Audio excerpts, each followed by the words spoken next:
Alright, so I am back. It's been a little bit, but I'm happy to be here with another episode of Solving Standard. This time I am going to be playing Mono Red Aggro. It is the same deck that I took to the World Championships about a month ago now. So for all of you all that were cheering me on and believing in the Cleave there, I appreciate that. It's actually the same main deck here that I did play at Worlds. I finished in third there, but since then I have still continued to find success with the deck.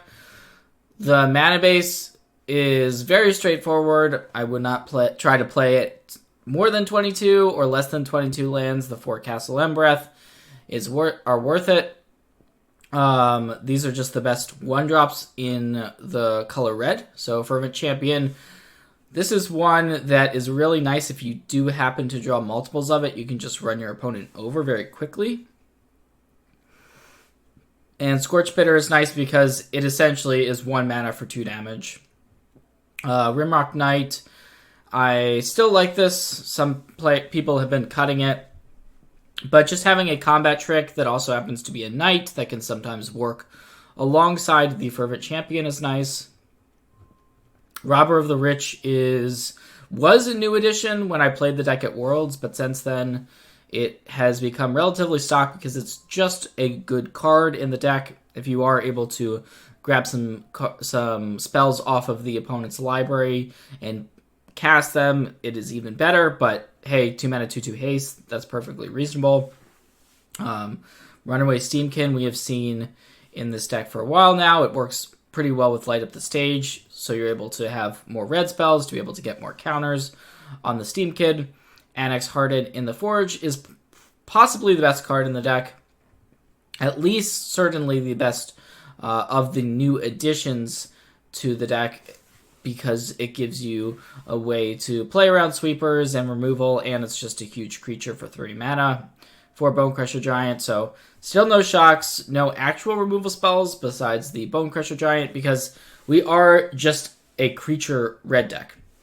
We want to be going wide. We need a big board presence in order to be able to win, and we are maximizing on our creatures. And then we've also got, of course, 3 copies of Embercleave. There are some players that would maybe call for 4 copies of Embercleave, but it can be pretty awkward when you draw 2 copies. So I'm happy with the 3 that I'm playing, and then the 3 Torbrands as a nice top end. You can go a little bit lower to the ground in other versions that I have seen, but this is just the power, right? The 4 mana Torbrand or the Embercleave to close the game out.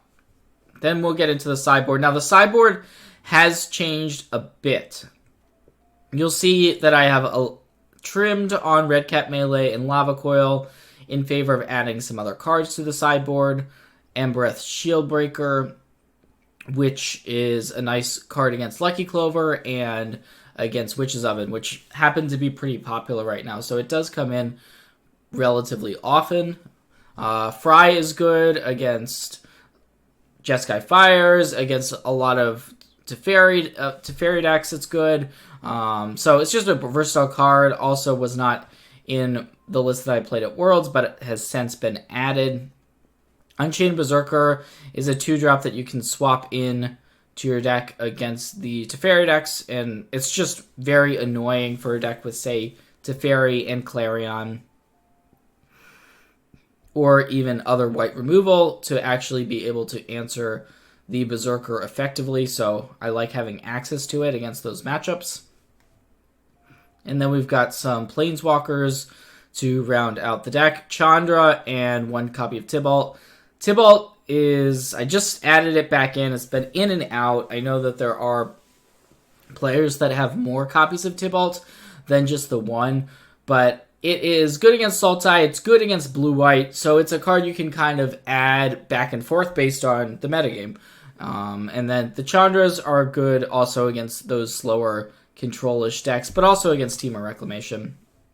So yeah, this is the list. I'm going to be playing some games with it momentarily. If you want to know more about the Sideboard guide, I'm actually going to be writing up a guide in the article accompanying the videos on TCGplayer. So make sure to take a look at that article if you want to play this deck right now. Alrighty, so I believe I'm currently Diamond on the ladder. So pretty recent reset. We'll see if we can rank up a little bit here.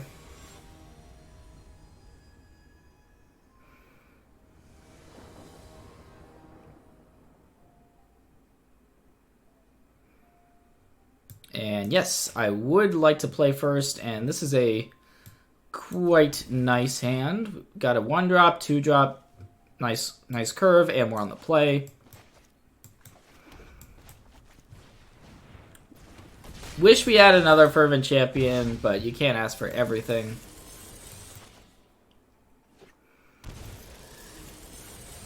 And these Rakdos decks have started to pick up a little bit in popularity recently.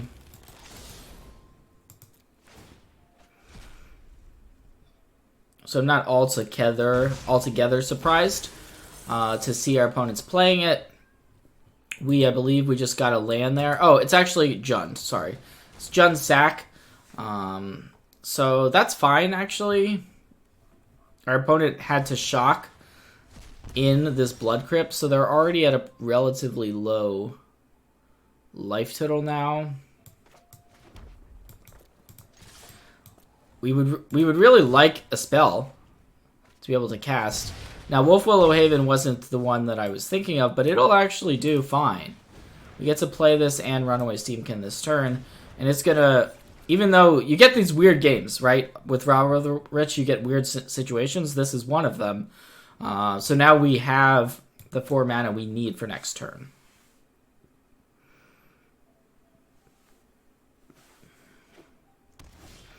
And opponent just passing here. Feels like they're kind of giving up in a way.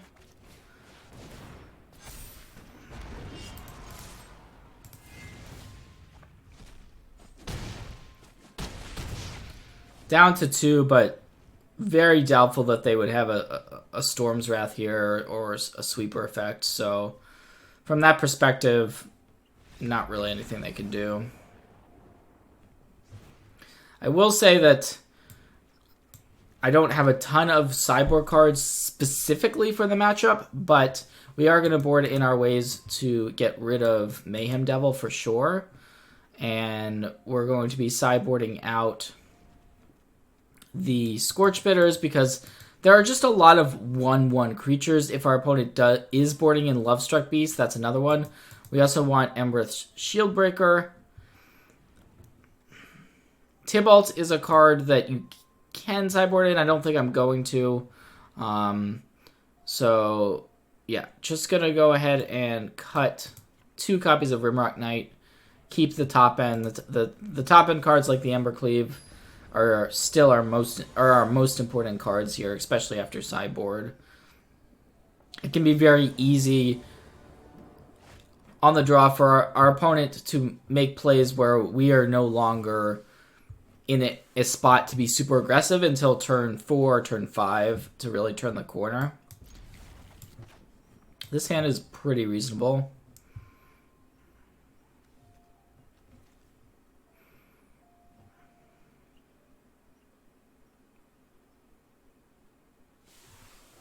Now at Worlds, I went for a much more drastic plan because I had more cards for the matchup. So I actually took out Fervent Champions, Rimrock Knights, and Scorch Bitters, but we don't know the exact list that our opponent's playing of the Sacrifice deck, and we just don't have as many cards for the matchup, so this is fine, what we're doing here. Could actually just shatter the food, but not going to because we want to be advancing our board here. And also now there's just a nice target, essentially, for the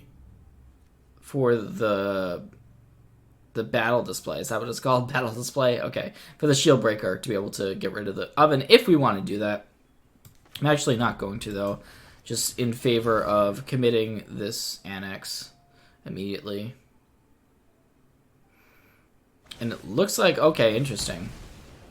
So red cap melee is definitely annoying. It's a setback. Luckily, our opponent doesn't have a follow-up, which is really good news. So we don't really have to get rid of an artifact here. Could actually just deploy a second annex, but I'm gonna play the Fervent Champion and attack, light up the stage. And it seems like all they can really do is sacrifice their food for some life here. Without a third mana, our opponent is in a very bad spot.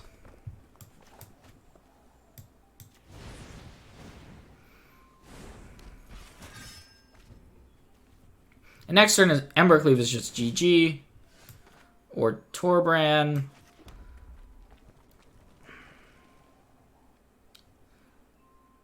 Ember Cleave, actually, the only reason not to cleave is in case we thought our opponent might have a disenchant sort of effect. And this represents lethal. Although I shouldn't say it represents lethal. They can sacrifice the food. Regardless, our opponent's way, way, way too far behind going to 1 here to come back.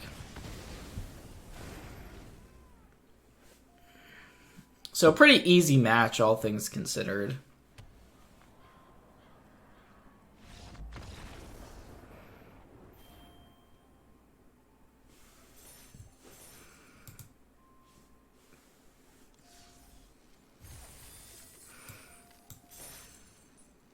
Alrighty, let's move on. Move on from that one. Sometimes it's, you know, that's not the matchup can be much more interesting than those games, but I can't control the opponent's draws, right? I do think you're favored in the matchup, but those games were a little bit one-sided. So this is a weird one. I actually am going to keep here, but the problem is that we don't have a 1-drop, and we're kind of relying on these light up the stages. We're hoping to connect, say if our first play of the game is a Rimrock Knight. It's not guaranteed that it's going to get through to actually turn on the spectacle for the light up the stage, but we have 2 lands and, you know, some spells we can hopefully start to cast. So from that perspective, I am going to keep it, and there is a Fervent Champion which we could now play, and then light up the stage. So that's certainly an option that is worth considering. I mean, it's going to suck if our opponent plays a Bone Crusher Giant specifically, but we're not positive our opponent's playing that, and this is the higher power card if we're able to successfully get this out. Now we've got additional options. We can attack for 3. Then I like playing the Annex because it's going to give us some definite Clarion insurance here. Otherwise, if we played the Fervent Champion and they have a Clarion, it's a pretty huge setback. So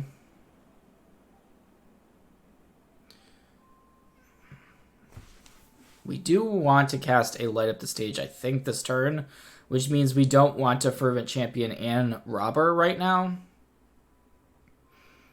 Our opponent could have a Brazen Borrower, actually, as one of the cards that they could potentially have here. But I guess they can bounce Annex end of... If they do have a Borrower, they can bounce Annex end of turn anyways. So yeah, I'm going to go ahead and go for these attacks. See what happens.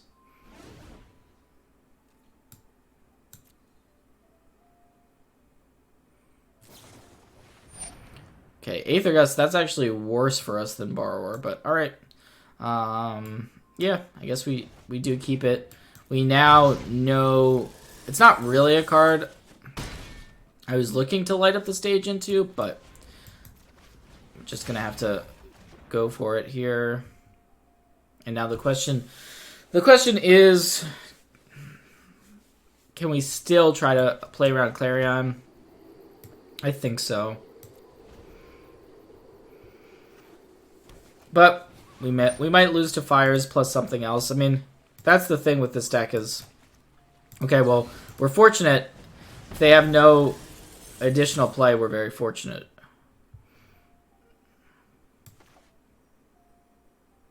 So we don't have lethal, but this is definitely a good turn for us.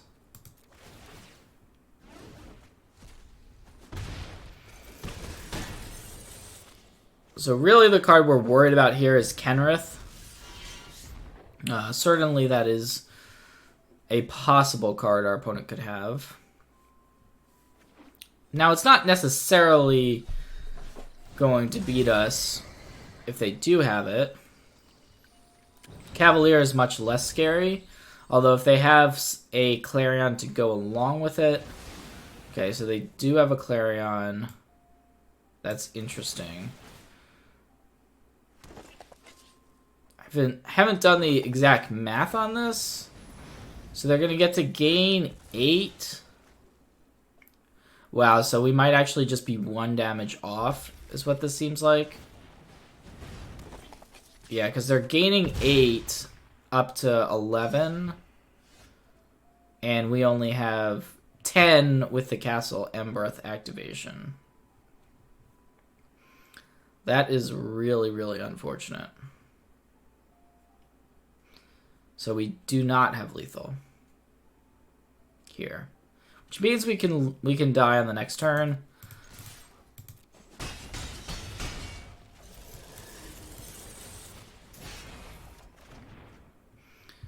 But I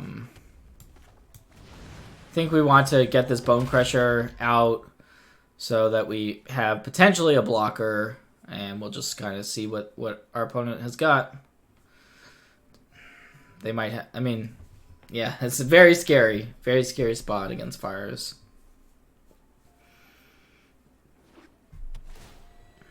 Okay, land is fine. We do not mind land. They could have also scryed, by the way, with Castle Vantress if they were... Okay, so... Yeah, and basically anything that deals with our... Basically Teferi... Another creature, a Clarion. There's so many cards here now that kill us. Once again, interesting they chose not to scry there. Although I guess they still have to activate the Cavalier. So yeah, this was... Another creature does it. These Cavaliers are going to get through for lethal. So yeah, this matchup is quite close. Really, kind of saw it there. A few different decision points we had. Maybe if we were a little bit aggressive, could have won that game, right? So we want Berserkers, we want Fries, we want our Chandras, and I think we want Tibalt, although this one is the one that I tested for Worlds with Menguchi. This is the one that we were kind of a little bit less sure on, was the Tibalt. Bone Crusher, not that great in the matchup. You kind of saw it. It's just like a shock effect, which is okay. So yeah, the Tibalt is pretty marginal here. It does stop Kenrith activations, but they can often kill Tibalt. After a Kenrith comes down, you haste it, you attack Tibalt. So, like, it stops Clarion and Kenrith kind of, but anyways, I think it's super marginal, so I'm just going to go with a more streamlined submission here, and pretty happy with our opener. Unchained Berserker means that we can now have 2 threats on board, and not be super concerned about a Clarion. But, of course, there are red removal spells in the Fire's deck that could blow us out. And by red removal spells, I mean cards like Bone Crusher Giants. Or even additional sideboard cards that could be red removal spells.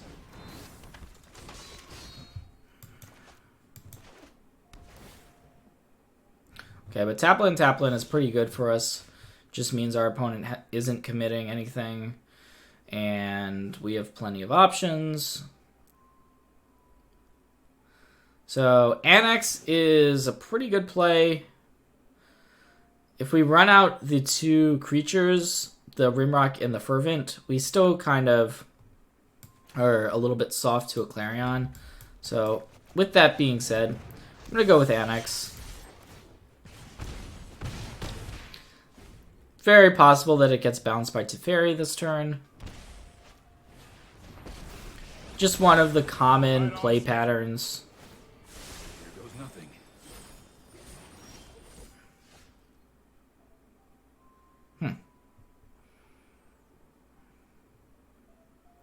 Now we could actually just force through a ton of damage. We can... Yeah, so I'm actually just going to force through a bunch of damage this turn. We're going to send the Fervent Champion at Teferi. So what that's going to do is it's going to allow the first strike damage to finish off the Teferi, which is going to open up our Rimrock Knights. And then we can use those. So we're essentially putting our opponent down to 2, and it's going to be basically impossible for them to get out of this because a Clarion doesn't kill the Berserker, and yeah, so it's going to be on to game 3. And being that we are on the draw, it means we are in a worse spot because we are on the draw, and you can see how important play draw is, but that doesn't mean we're going to make any changes.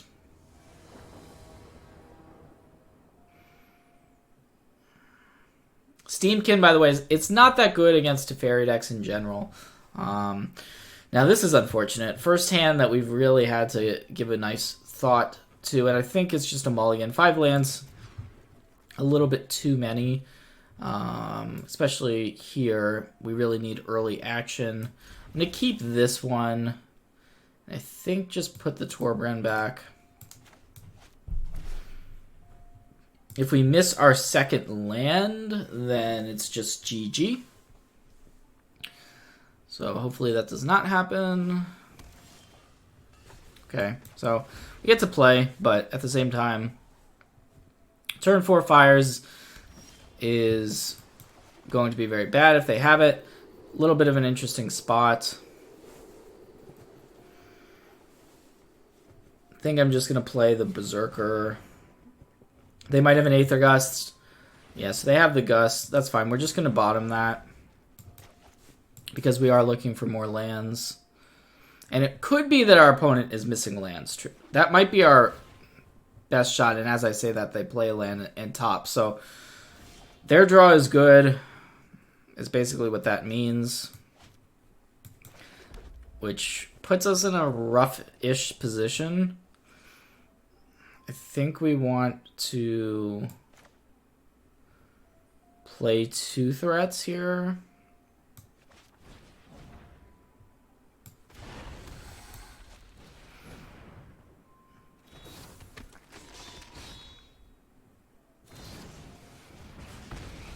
Not good. Not good. Yep.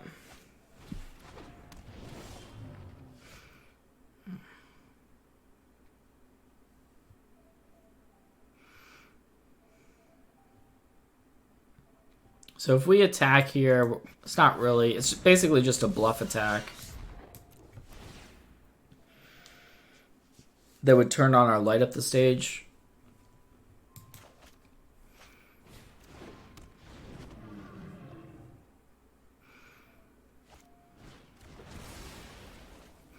Alright, so they're going to Clarion. Pretty bad news.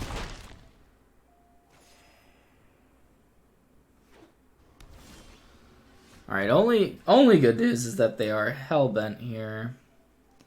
Yeah,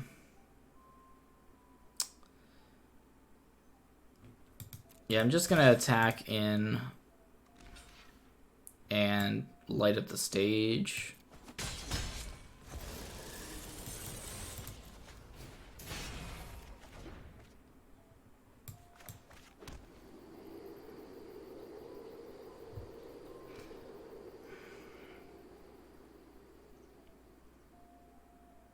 It's a really bad spot because this is just a 2-turn clock that they already have on board.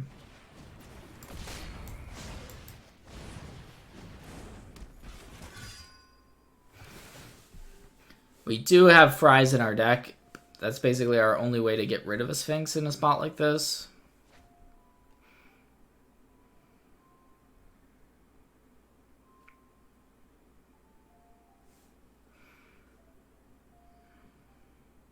But I expect them to go ahead and send both creatures in. Play the Bone Crusher Giant, assuming they didn't draw anything. And we're just a turn behind. Like, we can play Torbrand, but they just have us in the air here. Close-ish. Did I have fun? Sure. Why not?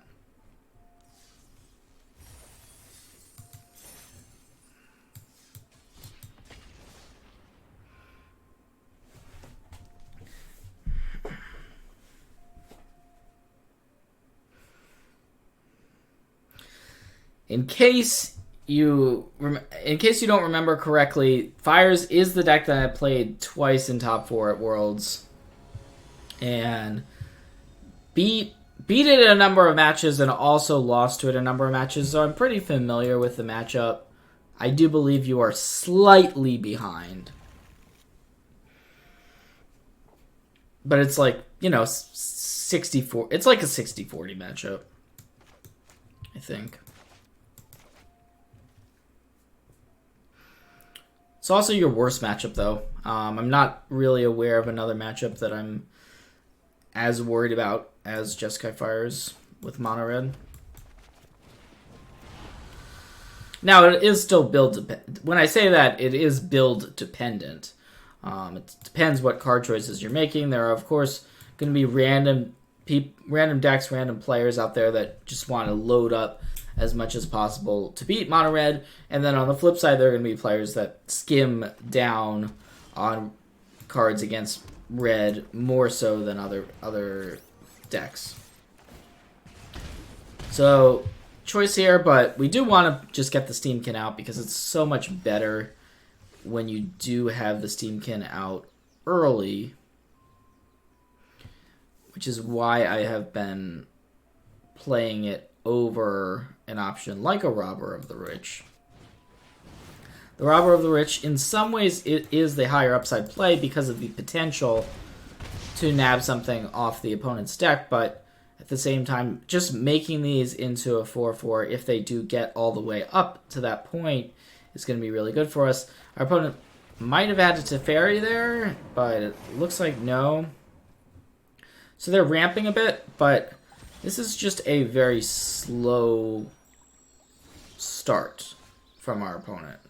And we have the ability to capitalize on that with an Ember Cleave. So, yeah, that's going to be the play. Cannot play 2 red spells, so we cannot actually get 3 counters on a Steamkin. Our best option is going to be to Ember Cleave. And that's going to be, I think, a 12 damage. Assume our opponent has nothing here, and they're just kind of, you know, thinking about when to sacrifice this Fabled Passage. Okay. That's fine. Go ahead and concede. That makes our lives a lot easier, other than the fact that we do have to figure out how to sideboard against what we have already seen out of our opponent. I'm going to board in the Unchained Berserkers because we saw the white cards, I think.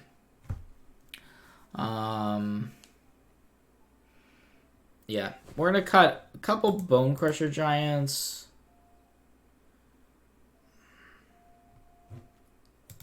Also going to board in Tybalt for the matchup because of the life gain. Robber is not as good on the draw in general. So that is another card I think we can trim on.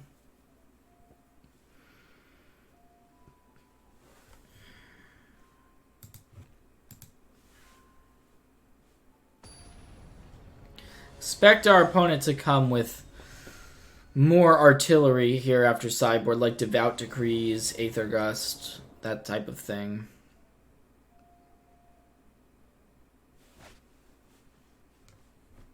These are the types of hands that, like, you can get all sorts of hands with the deck, right? But these are the types of hands that I generally keep. I actually would prefer to be on the play with the hand because it makes getting in with a Scorch Spitter more reliable, or a Fervent Champion. So Lovestruck Beast, that's annoying. We're going to go with Fervent here, just because it does have First Strike and can attack past this 1/1. Interesting that our opponent actually elected to shock and shock again. But I guess they just want to hit all their land drops appropriately. They have passed. So that is an odd choice, but it turns out to be a very correct choice to make that chump block there. Because now we're in a real bind. Because if we want to light up the stage, but it's going to mean losing a creature if we do it. This is bad. It's bad. But I think we just have to do it to try to hit a land drop.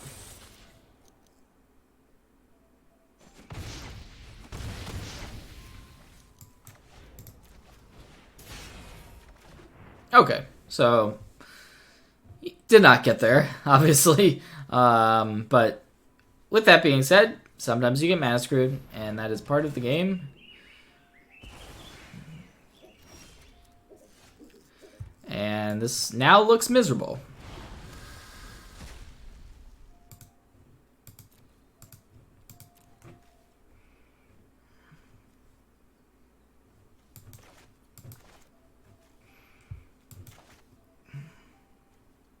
So this is the Bant ramp deck. Seems like a pretty stockish version of it.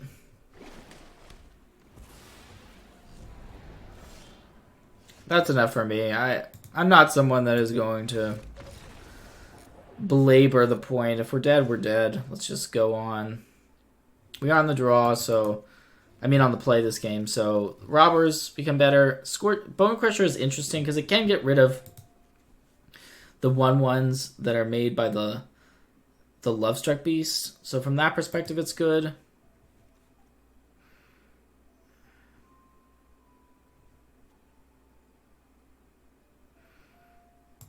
I think the card we take out here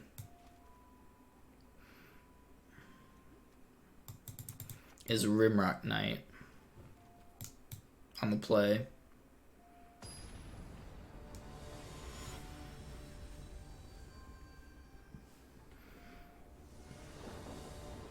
I think it's just Berserker is slightly better, but just slightly. Like there are going to be times where our opponent has a Lovestruck Beast and is going to brick either one of them with just a 1/1, right? So yeah, change the sideboard plan a little bit. Sorry, once we really knew what the matchup was. Only saw one spell game 1, so it wasn't positive.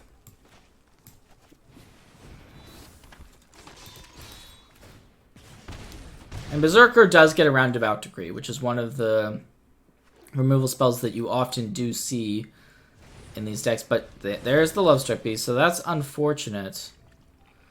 Definitely.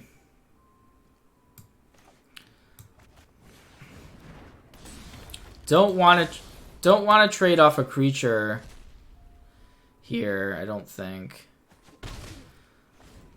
Because we want to have maximum creatures on board for a potential Ember Cleave later on.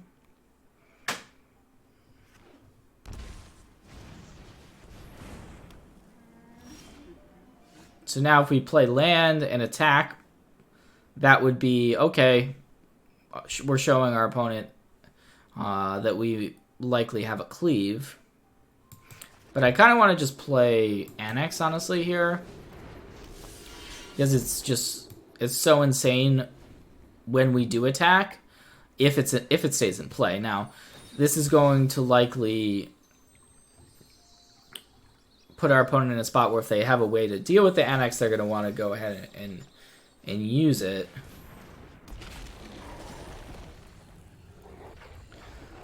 But it looks like they do not have a way to deal with Annex, which is good news. We could block here with Annex, but then we're losing it. And it's just so, it's really amazing here. It's amazing here. In fact, what I'm going to do is I'm going to play the Scorch Bitter. It's going to make it even more powerful, and it's fairly likely that this attack is just going to end up being a lethal attack. I'm not sure our opponent has a way to block to even stay alive. They have to put both big creatures on the Annex to even stand. I'm not even sure that would be enough. So yeah, we're just gonna Ember Cleave on Annex. It becomes a 9-power creature, and that's just gonna be more than enough to get through even these big beefy green blockers that our opponent has. So as soon as our opponent didn't play a removal spell and tapped out for a creature there, felt like we had it.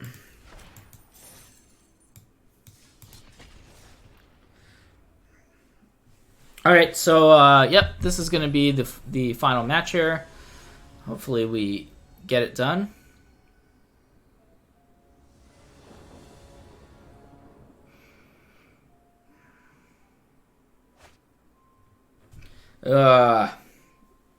Well, we have 2 Fervent Champions, but just missing the land is, it's just too high variance here without a light up the stage. Gonna send that back. This one is maybe not quite as powerful, but we'll be able to cast things and play Magic, so that's good. Opponent leads on Innkeeper, so good chance that they are playing the Teamer Adventure deck based on that. So we have a decision here. I'm going with Scorch Bitter, hoping that our opponent doesn't have a play here that they want to make, so that we can get in with it next turn. So no Lovestruck Beast. Lovestruck Beast would be the worst possible card to see here.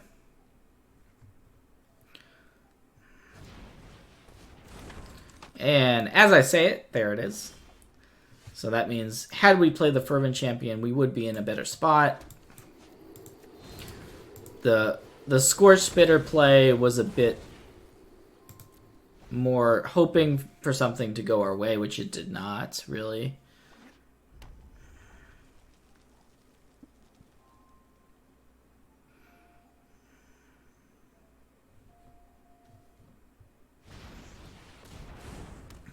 So we're looking for Cleave, we're looking for Torbrand, we're looking for those types of cards to put ourselves into a situation where we can manufacture an attack that can put our opponent into a difficult spot.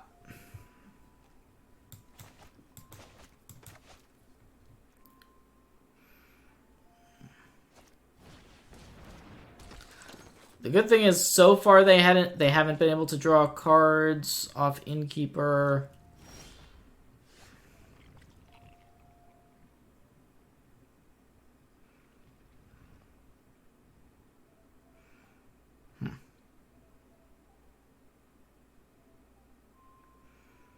So we can attack here if we want to.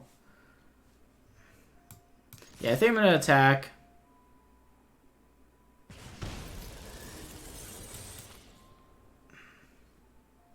Just to be able to guarantee the light of the stage.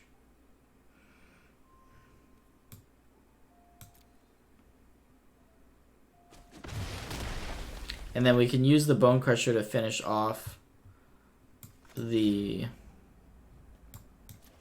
Lovestruck Beast.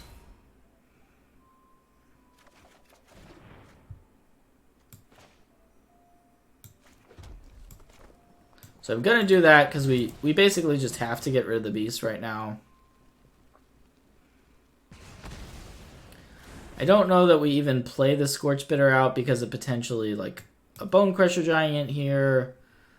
So I'm just going to pass.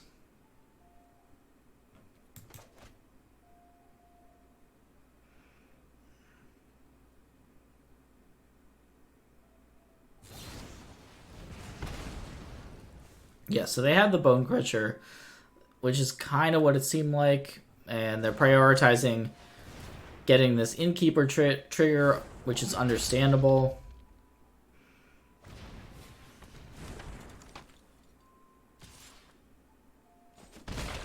Could have killed the Innkeeper. It's always tough to know.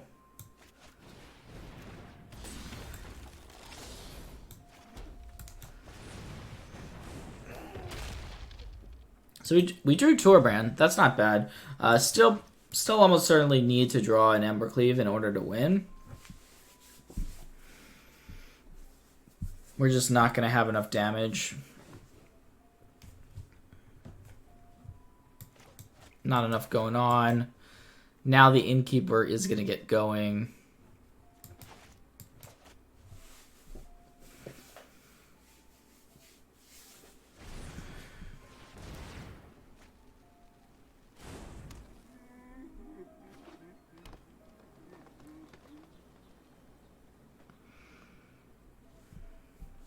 And if our opponent has something like a Brazen Borrower here, that would be pretty bad news.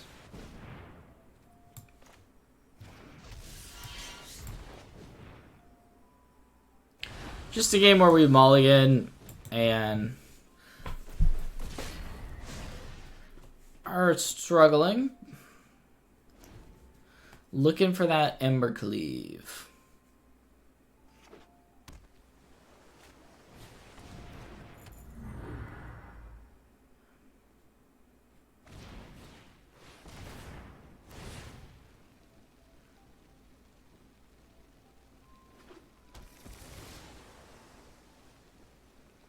Now, if we don't find it here,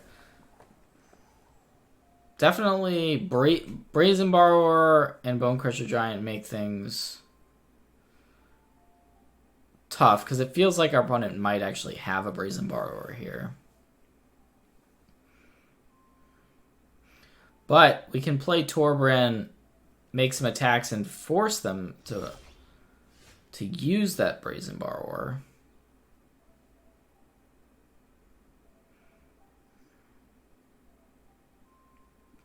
But with the Lucky Clover out, it is just pretty bad news if they have it. Really bad news if they have it.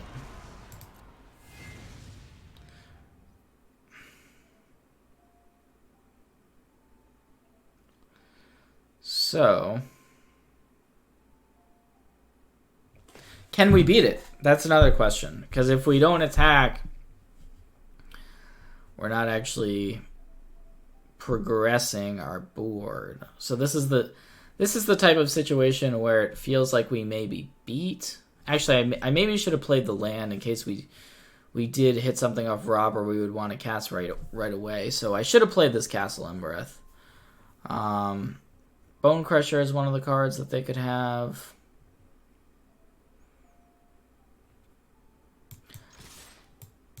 I think we're better against Bone Crusher than we are against a Brazen Borrower.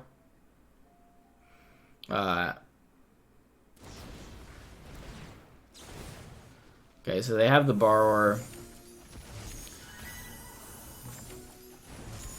Oh, and that also means we're not going to get our Robber trigger. So we're going to lose 2 creatures here.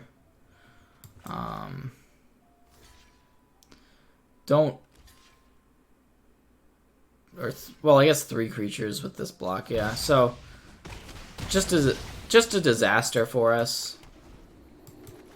don't know that we can play around it, but also it did feel like they had it. Could have... Yeah. We're just dead now. That's fine. I don't think we could play around it, but it sucks. It sucks when that happens, for sure. So we're going to board in Empress Shieldbreaker. We don't actually sideboard that much in the matchup. So yeah, just going to board in the Shieldbreakers for a couple of Rimrock Knights. Not really doing anything too crazy here.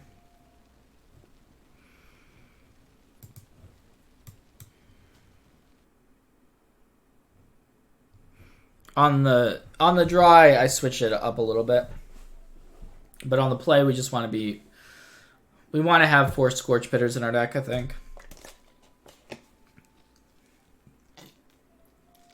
Sometimes you can just have aggressive draws where you're like Scorch Bitter, Runaway Steamkin, Annex, whatever. Like just having a 1-drop to pressure is good on the play.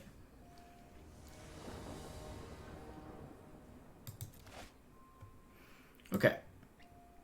Yeah, so this is basically the scenario where I was saying we want Scorch Bitter in our deck on the play. So yeah. Sounds good.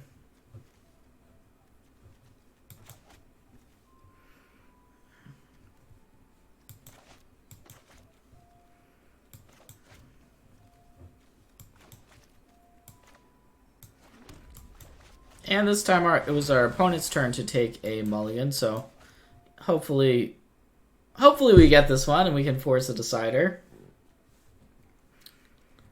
Liking our chances a lot more than the previous game.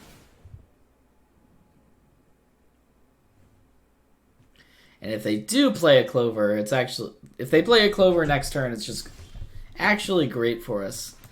Especially now with the double Shieldbreaker. So we're kind of just like crossing our fingers for a Clover at this point.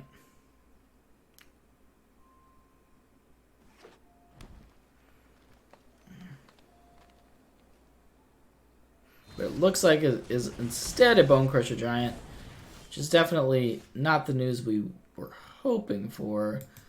We can attack, and then the question is, do we want to light up the stage? Which I think we do. Hoping to hit a land here. Did not hit a land. Okay, that's awkward. Well, I'm just going to go ahead and use the Rimrock Knight, which is, yeah, suboptimal play for us, but we can, if we draw a land next turn, we can cast the Annex.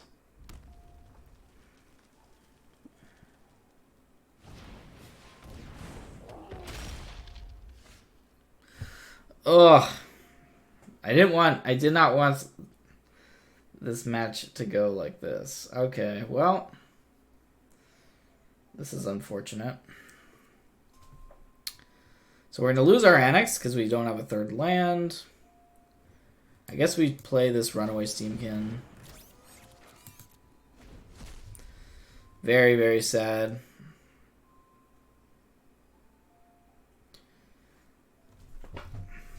Was thinking they were just going to play a Clover at some point.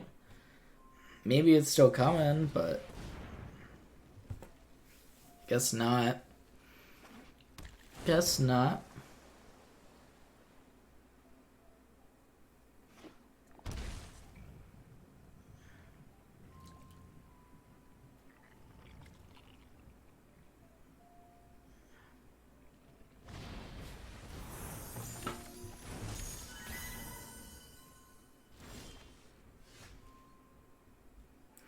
Getting our opponent to use a Brazen Borrower there is good for us, I think, in the long run. I'm going to play an Annex. Just make use of our mana as best we can. Ooh, now they may get the, yeah, they're going to get the Mystic Repeal, so that's pretty unfortunate. Our opponents just got it all. They've got it all.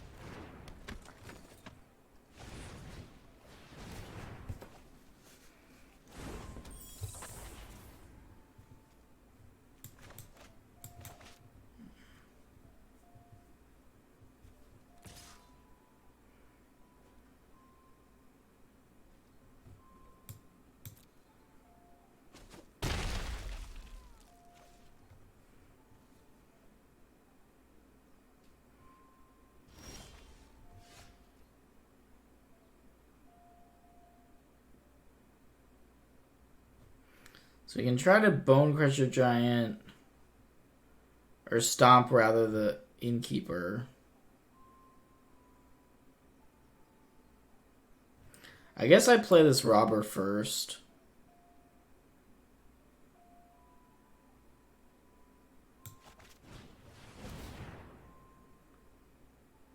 Although it does feel like they have something here.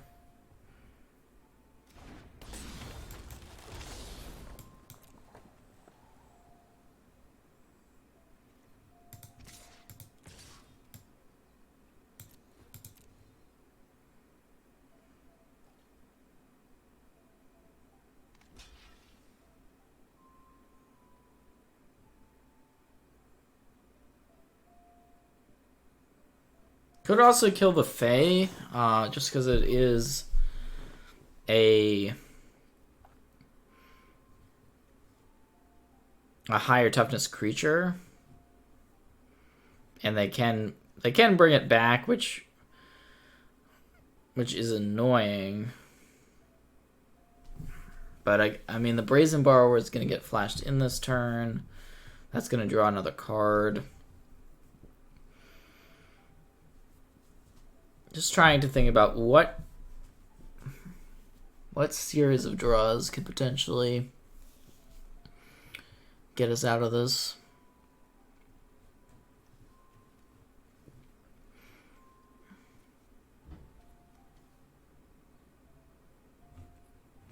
All right, yeah, I'm gonna try to kill the Fae here.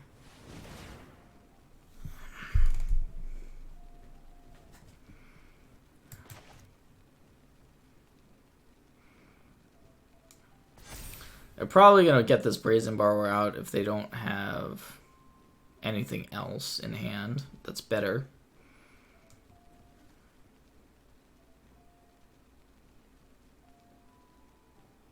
They could also just return the Fae of Wishes. Or they could just have this Aether Gloss. I mean, yeah, this was... Feels like a match we were doomed to lose, unfortunately. I really wanted to get this one. Sucks when you draw your Sideboard card for the matchup, and it actually just looks terrible because they don't have the card that you're sideboarding it in for, which is the Clover. There are only 2 Shield Breakers, happen to draw both, and they happen to look very bad. Things like this can happen.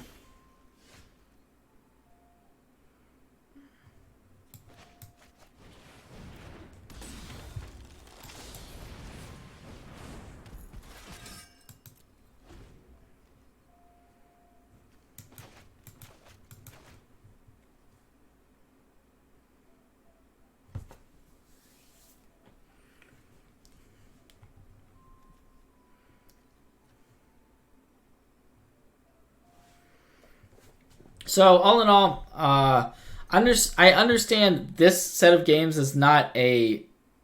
Well, you know, we've gone 2-2 essentially, right? We're going to lose this match. We did lose to Fires. Team of Clover is also a pretty popular deck, which is a pretty close matchup. This match has looked like it's a really bad matchup. I think it is a close matchup, and. You know, we also won 2 matches too, so we're 2-2.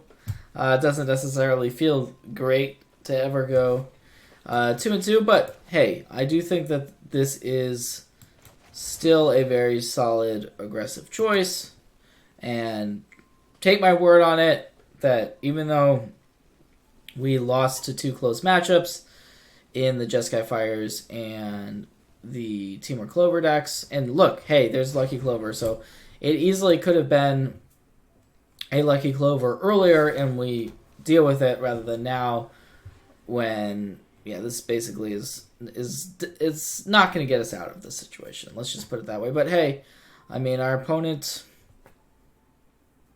hasn't killed us yet, so that's good. I am going to go ahead and shatter. Although I guess this could get gusted in theory.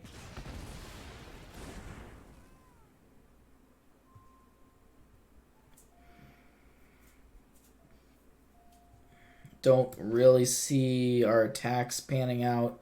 What our opponent can do here, they can once in future and allow for some rebuys here with the Fey Wishes.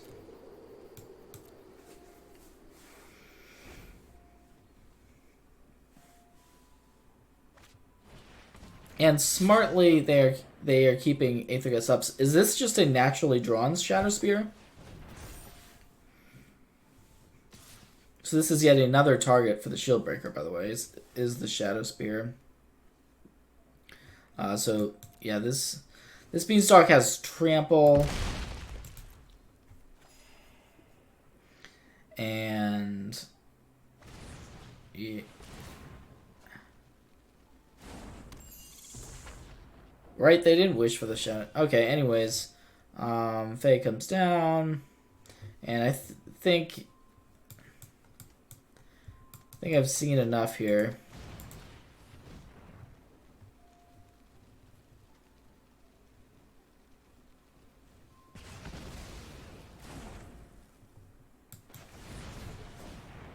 They have the Aethergus, so yeah, there's just no way out. I am going to concede. And I want to thank you all for watching. Small set of matches, but if you want to get an idea about the sideboard guide, make sure to look at the article. Thanks, everyone.